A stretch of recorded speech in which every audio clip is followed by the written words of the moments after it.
Here. My name is Timo Lundstedt. I'm from Konecranes and a research engineer. Hello, I'm Ronal Bejarano, OT-IT Integrator from Wärtsilä. Yep, and today we will talk about the Deepening Integration in Manufacturing project we did together, and that's why we are both here. Yeah, so in short, do you wanna? Yeah, so basically I'm coming from Wärtsilä. As you may know, there is heavily wording about sustainability, marine, energy. We are a company with more than 200 locations, 79 countries. And in Finland, basically, we manufacture engines. Those engines are as large as a bus, more or less. Is the engine that goes in a cruise ship or in a big power plant. So that's what we do here. But the company is not only limited to manufacture engine, but also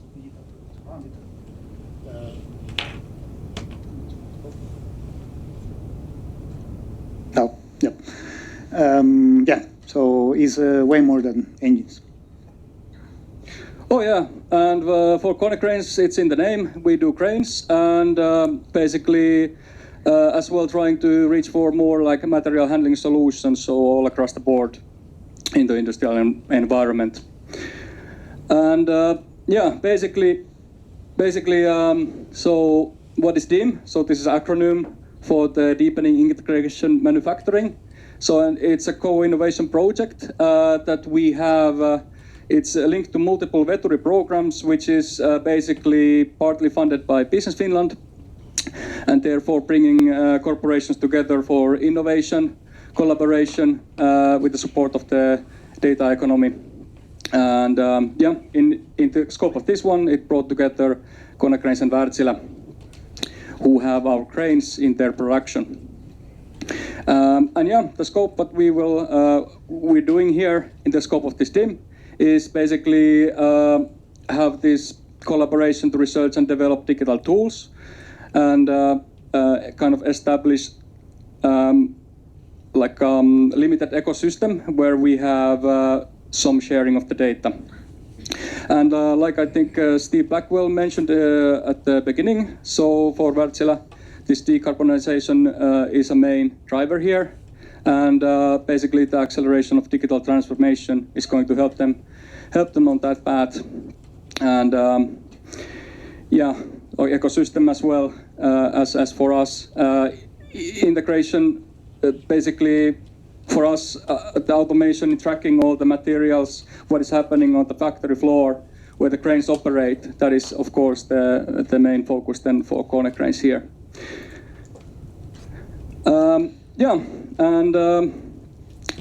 Like mentioned, what we are not only interested about the crane data, but in this context, we want to know more about the crane environmental data and the usability and usefulness of it for the customers. So Wärtsilä is then natural help for us in here. So how can we find together the data that is useful from the quite large data scale that we have available on our products, and then as well how can we ensure this reliable and on-demand data availability without actually like compromising the crane capabilities, ensuring the network security, making the solution scalable. That means actually, in other ways of saying, cost control, and basically then that it has value what we are doing, and we don't as well want to cut too hard the innovation ideas from either Konecranes or Wärtsilä. Okay, so those are the main requirements, but we have some parallel requirements. So this is kind of a do-it-yourself project for innovation. And we would like to integrate the cranes into our digital platform, and we would like, as a Wärtsilä, to figure out how to improve the material tracking inside our shop floor. That doesn't only come from data from the crane, but we understand that also comes from our operations. So we are mixing, but then we need a solid backbone based on standards and based on some solid digital practices behind. So we are also quite interested in ensuring that this integration effort will end up in value for the end users. So it is like the or crane operator will be satisfied. It means like we will have less traffic jams in our shop floor, and in a way like something that start like from data about a crane becomes a digital product that actually makes people happy in their daily work. So as I told you before, it's not a secret. We move hundreds of components. Those components are large, tons, 50 tons, 30 tons. Sometimes there are tools that weigh 10 tons, just tools, not the payload. So our pathways get congested. The people scheduling the tasks for this crane find it difficult because there are multiple ways, even WhatsApp, email, somebody came, etc. It doesn't mean like real operations are not really well organized, but need to be agile enough to cover what we need. So this is reality in the shop floor. It's a bit less of an idealistic place, but the reality in the shop floor is like you need to react fast. We have dozens of cranes. Those cranes can carry 300 tons, 60 tons, 1 ton, depending on the area. And basically, we are not looking really in details about being part of the specification or really deep on some technical specific factor, but we really want to see an optimization of the load flow in our shop floor. So, okay, we have what we need, what we want, we have the assets, we have the problem. Let's start doing the integration project. So here, nobody's selling. So we have our data, he has his data, we have his cranes, we already bought his cranes, he's not selling anything to me. We are starting developing from zero, and then we start solving question by question, how to connect our crane, how to integrate this asset in our OT policies based heavily on cybersecurity, what protocol and architecture should we use. We have a lot of reference protocols, architectures that we can pick. What data do we need from the crane, which is kind of one of the most difficult questions that we had to solve. And basically those are highlighted, are the most important ones, but how can the information can be displayed is another topic, but it's not directly related to this forum, so we will describe it later shortly.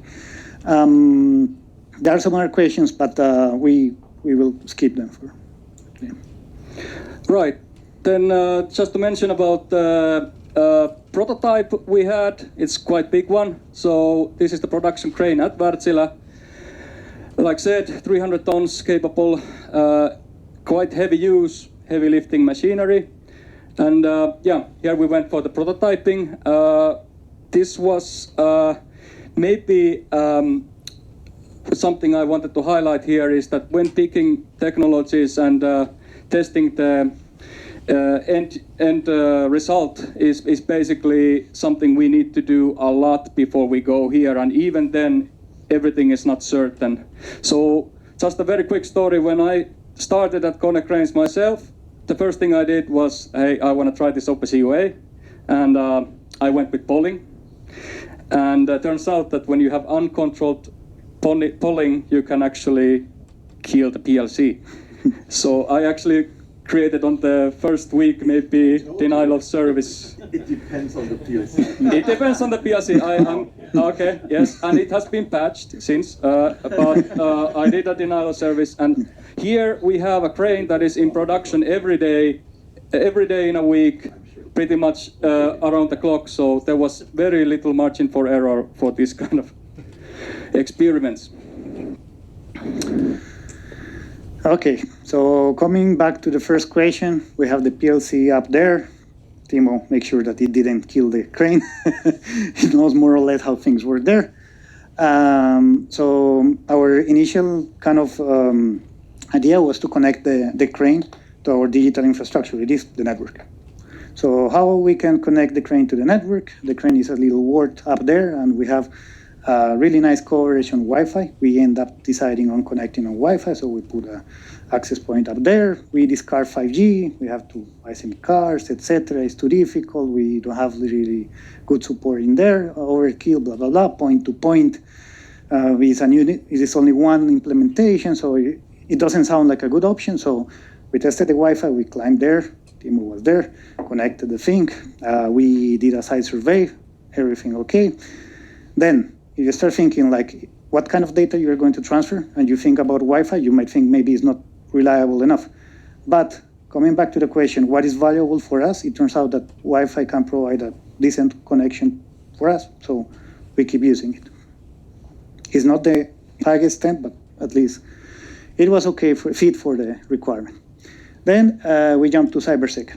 So one word is up there, another word is in the factory.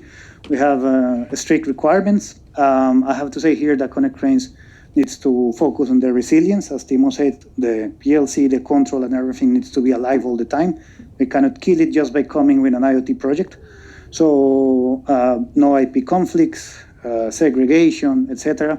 From Wärtsilä, we have a strong foundation on OT cybersecurity, so 62433, and then some kind of, let's say, rule of thumb words over there: Purdue, Edge, waterfall approach, only one way opening connections.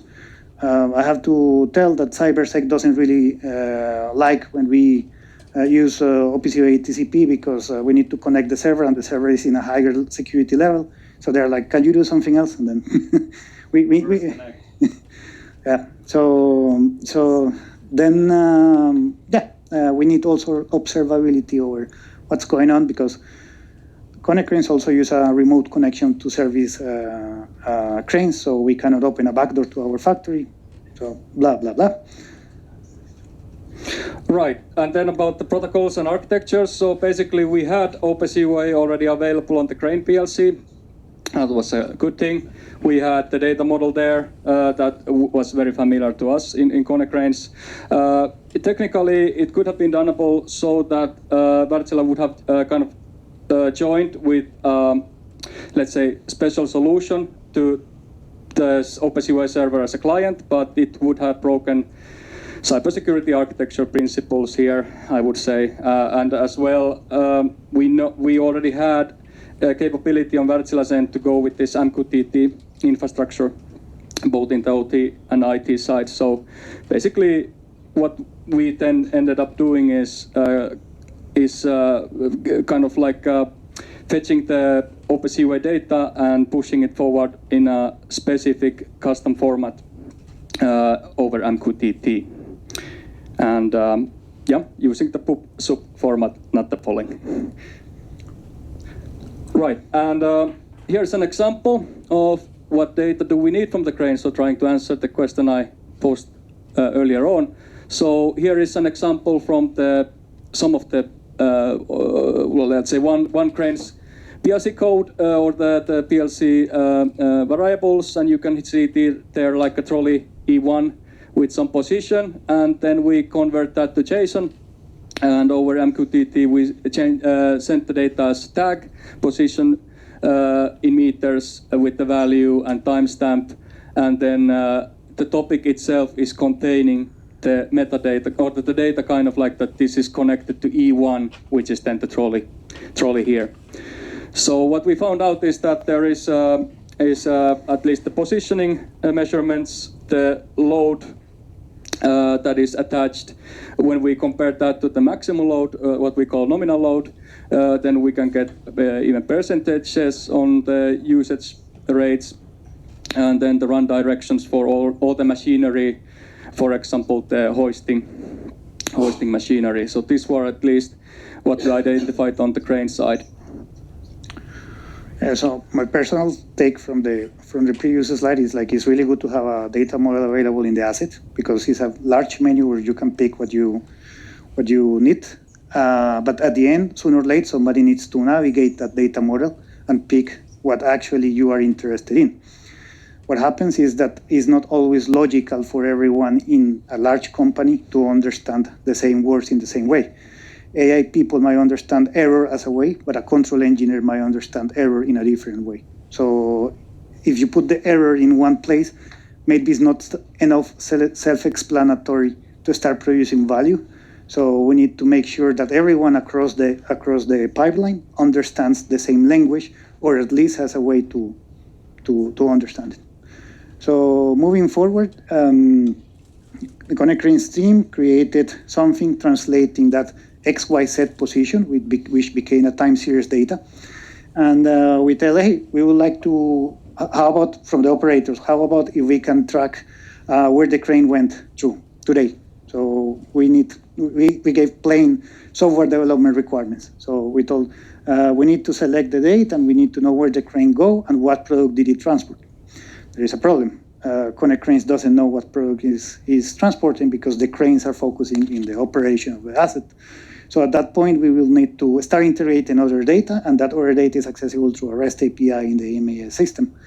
At that point, we need to cooperate. I mean, yes, there is data in Konecranes, yes, there is data in Wärtsilä, but we need to find a common framework to harmonize time series data, polling data, etc., right? Because the value is created at the end by adding all of these sources. I think that's clear for everyone, but then this was the first prototype presented by Konecranes, and people start liking the idea. And because we bet on start doing this over the asset that is in our shop floor, we were able to show value quick and engage people. So the project started gaining like momentum. Then, so what happened? We thought, okay, let's put an edge connector that connects to the OPC UA client, and then publish MQTT, and then we offer you our MQTT OT broker, and then because we are cloud agnostic, we can use AWS, Microsoft things. We can kind of decide what is better for you, what is better for me. We need to call APIs serving certain provider, but you have also your infra in certain cloud developers. So I'm really happy to see that now is becoming real, that multiple cloud suppliers are coming together in the same way as automation.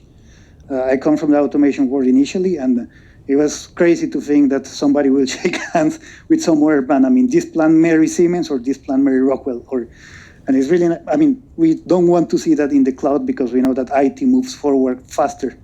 So yeah, so the green lines are the data flow directions, and the red lines are how we open connections. Cybersecurity was happy with this setup. We managed to put it together. And yeah, basically we have cloud infrastructure on both ends. We can, thanks to purely technology, apply to some cloud infra.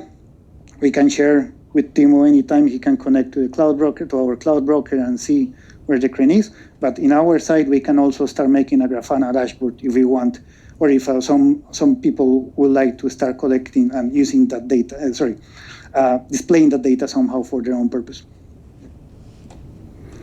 Right, and just to mention, agreed by cybersecurity of both sides. So this is actually quite challenging task when we are sharing data between companies. There's been like a lot of not so successful situations or projects in the past, and then there has been successful ones. And I think the scope here, what we're doing and everything, this has been like a great success. So that's why it's very nice to share this one.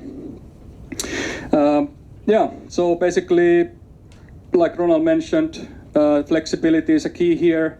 So if we do this kind of integrations between different manufacturers who use eventually or most likely different technologies, we can't really assume to push our own on anybody or just take what we get.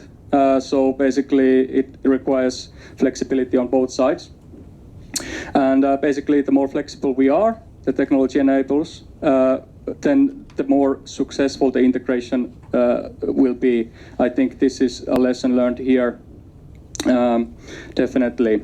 And yeah, of course, there are some critical data for Wärtsilä. There's some critical data that is related to the, maybe the control systems of the cranes. So it's in nobody's interest that we share everything. So this is all the time like specifying like what you need and what we can give, and what we need and what you can give. and that's the road to success here. And yeah, I would say that this solution that we came up with, or what we ended up with, the OPC UA client with this MQTT forwarder, this integration gives that freedom, and it remains easy and lightweight to use. And of course, the cost efficiency is a part here, even though we are quite big companies. But still, when we are talking about scaling up things, this is very relevant point. What's next? Okay, we are not done there yet. So yeah, we have data. We know what data we have, but the data context on other type of data models that are just purely REST API JSON or something like that need to be understood. There is a lot of crafting when you are building from a pure OT integration to a digital data product. So as I told you, you need to call data from multiple sources. We use now MQTT. We can end up using Kafka later. We might end up using data from external, some other company. So the data context now is becoming something really important, and maybe that's something that we will work in the future. Believe it or not, having good NTP hygiene is critical. It killed our connection for some days because, without proper date time, you cannot validate certificates and doing things like that. So with those restrictions that we have from cybersecurity, if NTP is down, you are a high risk that things won't work. And what is a time series data without time? So. Yeah, and this was basically the story of one quite successful collaboration project between two companies. And yeah, the presentations here today have been really, really, really good. So what we can say is that this isn't much compared to that, but it is honest work. Thank you.